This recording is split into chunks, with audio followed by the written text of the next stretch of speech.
মাছ আনলেও জ্বালা, মাছ না আনলেও জ্বালা, ননভেজ খেলেও জ্বালা, ননভেজ না খেলেও জ্বালা, আবার নিরামিষ খেলেও জ্বালা, আবার নিরামিষ না খেলেও জ্বালা। কি করব বল, তোরাই বল। Hello friends, welcome back to my channel Shivani lifestyle. Good morning সবাইকে। তোমরা সবাই কেমন আছো? আশা করি তোমরা সবাই ভালো আছো, আমরাও ভালো আছি। তো এখন বাজে সকাল 8:30। তো আমি আমার ব্লগটা আজকে সকাল 8:30 থেকে স্টার্ট করলাম। তো যারা আমার চ্যানেলে নতুন আছো প্লিজ তারা সাবস্ক্রাইব করে আমাকে সাপোর্ট করো। সকালে 8:30 বেজে গেছে। ঘুম থেকে মামে আজকে দুজনেই উঠে পড়েছি। উঠে পড়ে ফ্রেশ হয়ে নিয়ে বাসি কাজ শেষ করে নিয়েছি। আর আজকে ক্যাচড়াওয়ালা এসেছিল, তো ক্যাচড়া যা ছিল আমাদের বাড়িতে সবগুলো ফেলে দিয়ে এসেছি ওই গাড়িতে। এখানে ক্যাচড়া এখানে সেখানে মানে ফেলা যায় না, স্টকে রাখতে হয়। সপ্তাহে একবার আসে ওই গাড়িটা, তো ওই ক্যাচড়া গাড়িতে দিতে হয় সব কিছু। এখনই জাস্ট দিয়ে হাত ধুয়ে এলাম। তো যাই হোক, ও সমস্ত তো কাজ হয়ে গেছে, কিন্তু এখন মেন টেনশন কি হচ্ছে জানো তো? এখন টেনশন হচ্ছে আমি নাস্তা কি বানাবো। ঠিক আছে, তো আজকে নাস্তা কি বানাবো এইরকম আমার সাথে কোনো দিন হয় না, আজকে হচ্ছে জানো তো। মানে সকাল থেকে ভেবে ভেবে ভেবে ভেবে পাচ্ছি না যে আজকে নাস্তা অ্যাকচুয়ালি বানাবোটা কি, জানো তো। মানে শুধু ভাবতে ভাবতেই আমার সময় চলে গেছে 1 ঘন্টার কাছাকাছি হবে।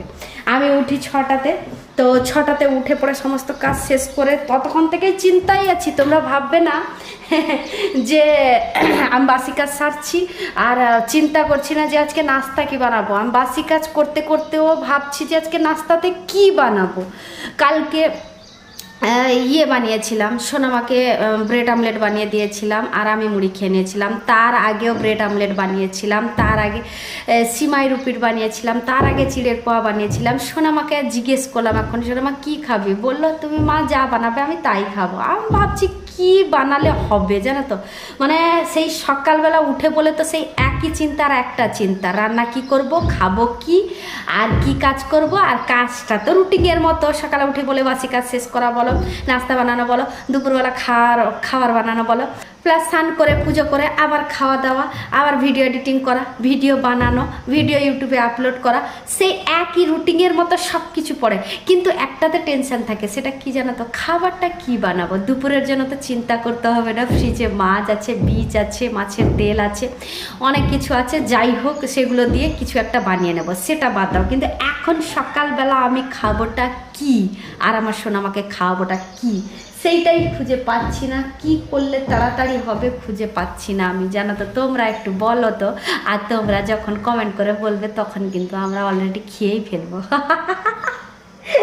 তো এই যে চিন্তাটা, এটা কাদের কাদের হয় এটা অবশ্যই কমেন্ট করে জানাবে, ঠিক আছে? আমার সাথে বলতে গেলে প্রায় হয় বলতে গেলে, কিন্তু আজকে একটু অন্যরকম হয়েছে। এইটার জন্যই বলছি, 1 ঘন্টার আগে থেকে আমি ডিসাইড করছি যে কি বানাবো, মনে ফেলছি তবুও মনেও পড়ছে না, ডিসাইড করতেও পারছি না যে আজকে কি বানাবো জানো তো। তো সোনামা টয়লেটে গেছে, আমি দেখে এলাম এক্ষুনি। ও আসুক, এলে ওর সাথে ডিসাইড করবো, তারপরে গিয়ে বানাবো, ঠিক আছে? তো ফাইনালি ডিসাইড করে ফেললাম, সেটা তোমরা দেখেই বুঝে গেছো। হ্যাঁ, ভেন্ডি আর আলু ভাতে দেবো আজকে সকালবেলা। ভেন্ডি আর আলু মলা দিয়েই ভাতটা খাবো। আর মাছ খেয়ে খেয়ে বোর হয়ে গেছি, আর মাছ খেতে ভালো লাগছে না জানো তো। সেই জন্য আজকে একটু নিরামিষভাবে সকালবেলা বানাবো। সকালবেলাটা যাই হোক হয়ে গেল। দুপুরের জন্য ভাতটা একসঙ্গে বসিয়ে দিয়ে এসেছি। আর এ পাশে দেখো, দুপুরবেলা খাবো না যে মাছ, সেটা যে বলেছিলাম না, খাবো মাছ, খাবো না জানো তো। কিন্তু মাছের যে বীজ আছে, এই দেখো অল্প বেসন আছে, আজকে মাছের বীজ দিয়ে বেসন পেঁয়াজ আরও দিয়ে বড়া করবো। আমার সোনামা যেদিন থেকে মাছ আনছি সেদিন থেকেই বলছে মা অল্প হলেও একটু বড়া করা। আমি বলছি বেসন নেই জানিস তো। তো তারপরে এক্ষুনি সকালবেলা খুঁজলাম, খুঁজে দেখলাম যে হ্যাঁ অল্প বেসন আছে। বেশি করে পেঁয়াজ আর কাঁচা লঙ্কা দিয়ে দুপুরের জন্য মাছের ডিম দিয়ে বড়া করব, ঠিক আছে? আর রান্না কিছু করব না দুপুরের জন্য। তো তোমরাও ভাববে না আমি শুকনো শুকনো খাবো। কালকে যে মাছের টক বানিয়েছিলাম, মাছ নেই, সবজি আর জুস আছে। মানে মাছের টকটা, শুধু টকটা আছে, তার মধ্যে মাছ নেই। তারপরে যে তার আগে চচ্চড়ি বানিয়েছিলাম, সোনামা খায় না, একটু বেশি করে বানিয়ে ফেলেছিলাম জানো তো। অল্প অল্প সবজি কেটেছিলাম, 6-7 রকম না 8 রকমের যে সবজি কেটে নিয়েছি, তো অনেকগুলো হয়ে গেছে। আর চচ্চড়ি খাওয়ার মানুষ নেই আমাদের বাড়িতে জানো তো। সে যদি থাকতো আর এতদিন আমাকে ফ্রিজের মধ্যে রাখতে হতো না। তো যাই হোক, ওই এলে না হলে আবার বানিয়ে ওকে খাওয়াবো, কিন্তু এখন বর্তমান সেগুলো শেষ করতে হবে। আবার নতুন করে যদি কিছু বানিয়ে নেই না, তাহলে আর সেগুলো খেতে ইচ্ছে করবে না। সেই জন্যই আজকে আমি আর দুপুরবেলা কিছু রান্না করব না, শুধু মাছের ডিম দিয়ে বড়া করব, আর চচ্চড়ি আছে, চচ্চড়ি দিয়ে আমি খেয়ে নেবো। আর টক যে আছে কালকে গরম করে নেব, সব ফ্রিজ থেকে বের করে নিয়ে গরম করে নিয়ে আজকে সমস্ত খালি করব, তারপরে গিয়ে কালকে ভাবা যাবে। মাছের মাথা আছে, শাক আছে, শাকটাও এনেছি, যেদিন মাছ কিনেছি সেদিন শাকটাও এনেছি। ফ্রিজের মধ্যে যে থাকলে অনেক দিন যে ভাববো যে হ্যাঁ একটু ভালো থাকবে, কিন্তু অনেক দিন থাকলে জিনিস থাকে না, যে কোনো সবজি বলো বেশি দিন থাকে না, জানো তো। তো সেই জন্যই ভাবছি যে কালকে মাছের মাথা দিয়ে শাকের চচ্চড়ি বানাবো। মাছ আনলেও জ্বালা, মাছ না আনলেও জ্বালা, ননভেজ খেলেও জ্বালা, ননভেজ না খেলেও জ্বালা, আবার নিরামিষ খেলেও জ্বালা, আবার নিরামিষ না খেলেও জ্বালা। কি করব বল, তোরাই বল।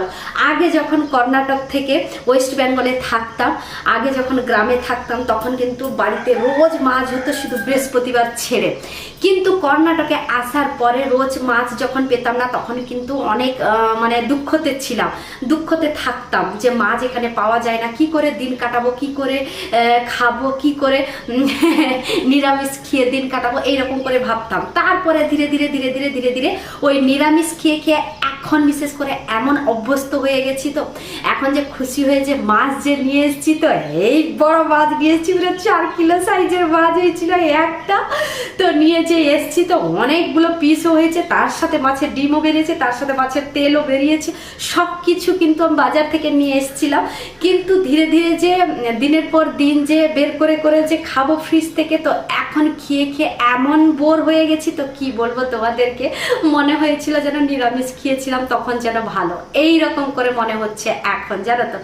কিন্তু চলো, ফ্রিজে রেখেছি মাছ, মানে মাছটা অবশ্যই ভালো থাকবে, সবজিগুলো বেশি দিন থাকে না, কিন্তু মাছটা ডিপ ফ্রিজে রাখলে বরফ হয়ে যায়, সে তখন কিন্তু ভালোভাবেই থাকে 10 দিন কিংবা 15 দিন।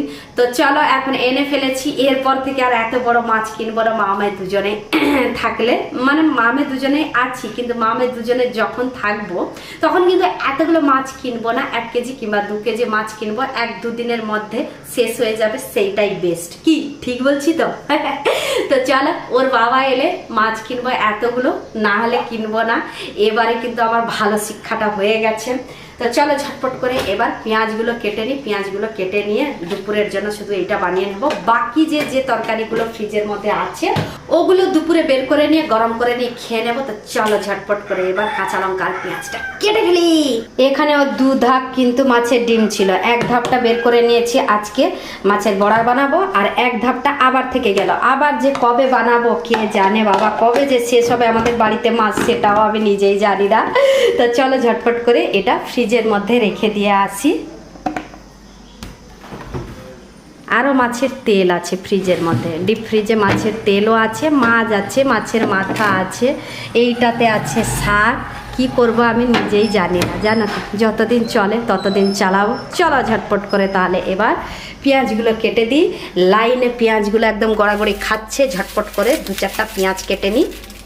মাছের বীজ ভাজার জন্য পেঁয়াজ কাটতে কাটতে তোমাদের সাথে কথা বলতে বলতে ভাত হয়ে গেছিল, তাই ভাবলাম টাইমও হয়ে গেছে। আজকে শুধু টাইমটা কেটেছে কি জানো তো, ভাবতে ভাবতে কি খাবো আর কি বানাবো, ওইটা ভাবতে ভাবতে আজকে টাইম গেছে, জানো তো। সেই জন্যই ভাবলাম যে না, আমি স্নান করে পুজো করে আমার নাস্তা করতে আসতে দেরি হবে, সোনামাটাকে খেতে দিয়ে দেবো, আগে হয়ে গেছে যখন দেরি করবো কেন, তোমরাই বলো। তো সেই জন্যই পেঁয়াজ আর সব কেটে ওখানে রেডি করে দিয়ে এসেছি। এ পাশে ভেন্ডি ছোট ছোট কেটে নিয়েছি, তার সাথে আলুটাও মাখাচ্ছি। এখনই জাস্ট হলো, তো প্রচন্ড গরম, জানো তো, প্রচন্ড গরম। আর এই ভেন্ডি মলা আলু মলা দেখে সোনামার মুখ পুরো বাংলার 5 হয়ে গেছে এরকম। মা ভেন্ডি মলা দিয়ে খেতে হবে? আমি বললাম তাহলে তুই কি দিয়ে খাবি? পেঁয়াজ যখন কেটেছিলাম তো মাছের যে ডিম ভাজি করব, তখন বলছে মা মশলা মুড়ি কেন করবে, মানে পেঁয়াজ কাটছি তো, কাঁচা লঙ্কা ওকে চাইছিলাম ফ্রিজ থেকে, তো ও কাঁচা লঙ্কা দেওয়ার সঙ্গে সঙ্গে বলেছিল মা তুমি মশলা মুড়ি করবে বলেছিলে, দিয়ে মাছের ডিম দিয়ে মশলা মুড়ি বানাবে। তা আমি বললাম হ্যাঁ বানাবো, তুই তো বললি।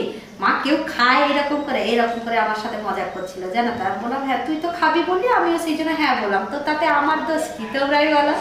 তো দেখে কিন্তু খুশি হয়ে গেছিল মাছের ডিম দিয়ে যে আজকে বড়া বানাবো বলে। তারপরে জিজ্ঞেস করেছিল মা ময়দা আছে মা, মানে বেসনটাকে ময়দা বলছে জানো তো। আমি বললাম হ্যাঁ ময়দা আছে, মশলা মুড়িতে দেবো। বলছে না গো মা, মাছের বড়াটা যে করবে মা ময়দা আছে। আমি বললাম ময়দা দেওয়া হয় না রে পাগল, বেসন দেওয়া হয়। ও হ্যাঁ ঠিক কথা বলেছ, কিন্তু সেটা আছে। আমি বললাম হ্যাঁ একটুখানি সকালবেলা সার্চ করেছিলাম, তারপরে দেখতে পেলাম যে হ্যাঁ আছে একটু, আর অল্প দিয়েই আজকে বানিয়ে নেব। তো তারপরে যে ভেন্ডি আর আলুটা দেখে মা তুমি ভেন্ডি মালা করেছো আর আলু মালা করেছো। আমি বললাম তাহলে তুই কি খাবি বলতো? মশলা মুড়ি খাবে না, চিড়ের ফ্রাই যে বানায় যে সেটা খাবে না, আর উপপিট খাবে না, মানে সুজির উপমা বানায় যে সেটা খাবে না, তাহলে আমি কি দেব? টমেটো আলু মালা কয়েকদিন খেয়েছে, আর আমাকেও সত্যি কথা বলতে কি আর ভালো লাগছে না, সেই জন্য একটু ঝাল ঝাল করে খাবো বলে আজকে ভেন্ডিটাও বলে সেই জন্য বানালাম। ভেন্ডি আলু মলতে মলতে ওর বাবা ফোন করেছিল, ওর বাবার সাথে কথা বলতে বলতে ভেন্ডি আলু মালা হয়ে গেছে। সোনামার জন্য এপাশে প্লেটে সার্ভ করে নিয়েছি ভেন্ডি আলু মালা, আর তার সাথে গরম গরম ভাত, আর এপাশে আমার জন্য সার্ভ করে রেখেছি। এখন আমি খাবো না, ঢাকনা দিয়ে রেখে দেবো। বীজের বড়াটা বানিয়ে নেব, তারপরে গিয়ে স্নান করে পুজো করে নাস্তা করবো। সোনামা হাত ধুয়ে এসে আরামসে বসে খা, ঠিক আছে? যখন যেটা বানাবো তখন সেটা তোকে খেতে হবে। কোনো সময় একবার আবদার করলি বানিয়ে দিলাম, সেটা অন্য কথা। তার মানে এই নয় যে সেই আবদারটা সবসময় চালাবি আর আমি তোর আবদার মেনে নিই, সবসময় তোর পছন্দের মতো খাবার দেবো, সেটা হয় না। এক একবার শুনতে হয়, মেয়ের বলো সবার বলো, এক একবার আবদার শুনতে হয়। কি বললাম বুঝতে পারলি এবার? আয় শুধু ডুকিয়ে এইরকম করে লৌটা ঝটপট করে আয় খেয়ে নে, আমি হাত ধুয়ে যাই, ঝটপট করে রান্নাটা সারি। মাছের বড়া এপাশে বানানোর জন্য দেখো পেঁয়াজ, বেসন, কাঁচা লঙ্কা সমস্ত কিছু মিক্স করে নিয়েছি, আর এপাশে দেখো কড়াইতে তেলও দিয়ে দিয়েছি, তেলটাও গরম হয়ে গেছে। অল্প অল্প করে এবার বড়া করে দিব। প্রথম বড়াটা তুই নিবি এখনই নিবি নি? আচ্ছা ঠিক আছে তুই খা, আমি বানাই, অনেকগুলো হবে।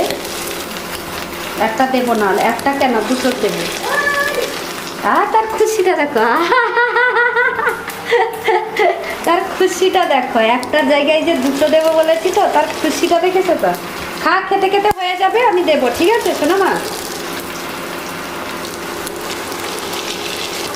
বড়ার নিচের পাশটা হয়ে গেছে, এবার এক একটা করে উল্টে নেব। সোনামা ও পাশে বসে আছে, কখন বড়াটা ভাজবো আর কখন তার প্লেটে যাবে, একটু একটু করে খাচ্ছে। একটা ধাপ বীজ ভাজা বানানো হয়ে গেছে সোনামার জন্য। এপাশে দুটো পিস বীজ ভাজা ফ্রাই করে নিয়ে চলে এসেছি। এবার খা, ঠিক আছে? আরামসে বসে খা, ঠিক আছে সোনামা? কিরে সোনামা, বীজ ভাজা টেস্ট করেছিস? হ্যাঁ, লবণ ঠিক আছে? টেস্ট হয়েছে?